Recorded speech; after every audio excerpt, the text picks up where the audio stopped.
வணக்க மக்களை, சற்றுமுன் கிடைக்கப்பட்ட மிக முக்கிய தகவல் ஒன்று வெளியாகி இருக்கிறதாம். தாவேகா கூட்டணியில் அமமுகவிற்கு எத்தனை சீட்கள் தெரியுமா? விஜய் தளபதி ஆவாரா? தினகரன் கேள்வி. வாங்க வீடியோவை மூலமாக காணலாம். அதாவது தமிழ்நாட்டில் சட்டப்பேரவைத் தேர்தல் இன்னும் 4 மாத காலம் மட்டுமே இருக்கும் நிலையில்தான் இதற்காக ஒவ்வொரு கட்சியினுமே தங்கள் கட்சி பணிகள் எல்லாம் தீவிரமாக செயல்பட்டு வருகிறார்களாம்.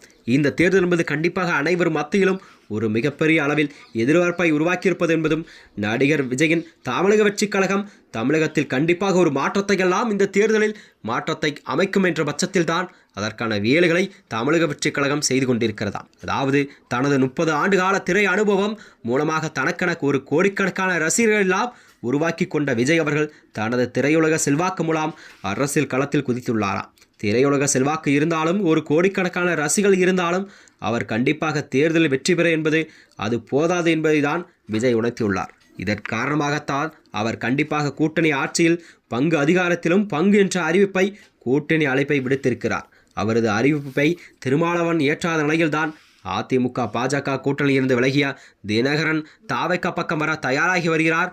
இதற்காக பணிகளை எல்லாம் முன்னாள் அமைச்சரும் அரை நூறாண்டு அரசியல் அனுபவம் கொண்ட, அதாவது அதிமுகவில் மூத்த நிர்வாகி மூத்த அமைச்சருமான செங்கோட்டையன் அவர்கள் செய்து கொண்டிருக்கிறார் என்ற நிலையில்தான் அரசியல் வியூகம் எல்லாம் வகுக்கப்பட்டிருக்கிறதா. அதாவது தாவேகா அமமுக கூட்டணி என்பது பேச்சுவார்த்தையில் தினகரனுக்கு 15 தொகுதி வரை ஒதுக்குவதற்கு தாவேகா தயாராக உள்ளதாக தகவல் வெளியாகி இருக்கிறதா. மேலும் இதற்கு ஒப்புக்கொள்ளும் வரை கண்டிப்பாக மனநிலையில் தினகரன் இருப்பதாகவும் கூறப்படுகிறதா. அதாவது விஜயின் ரசிகர்கள் வாக்குகள் தனது சமுதாய வாக்குகள் மற்றும் செல்வாக்கு நிறைந்த தொகுதியில் போட்டியிட தினகரனுக்கு முடிவு செய்துள்ளதாக கூறப்படுகிறதா. தென் மாவட்டங்களை பொறுத்தவரை முக்குளத்தேவர் வாக்கு என்பது சமுதாய மக்கள் மத்தியில் தினகரனுக்கும் சசிகலாவிற்கும் ஒரு நல்ல செல்வாக்கு உள்ளது என்பதே குறிப்பிடத்தக்கதா. அதாவது தினகரன் தாவேகா பக்கம் சென்றால் அவருடன் ஓ பன்னீர்செல்வம் செல்வார் என்ற கருதப்படுகிறதாம். இதனால்தான் தினகரனை உள்ளே கொண்டு வருவதுடன் ஓ பன்னீர்செல்வத்தையும் உள்ளே கூட்டணிக்குள் கண்டிப்பாக கொண்டு வர வேண்டும் என்று காய் நகர்த்தி வருகிறார் செங்கோட்டையன் அவர்கள். சமீபத்தில் கூட தமிழ்நாடு வந்த பியூஷ் கோயல் அவர்கள் தினகரனை சமாளப்படுத்தி அதிமுக பாஜக கூட்டணிக்குள் கொண்டு வர முயற்சித்துள்ளாராம். ஆனால் பியூஷ் கோயலுக்கு தினகரன் பிடி கொடுக்கவில்லை என்றே கூறப்படுகிறதாம். தாவேகாவிற்கு இது தேர்தல் என்பதால் அவர்களுக்கு இதுவரை சின்னமும் கூட ஒதுக்கப்படவில்லை. ஆனால் சின்னம், வேட்பாளர் பட்டியல் தயாரிப்பு, கூட்டணி பேச்சுவார்த்தை என பலவற்றில் கூட பல தீவிரமாக செயல்பட்டு வருகிறதா.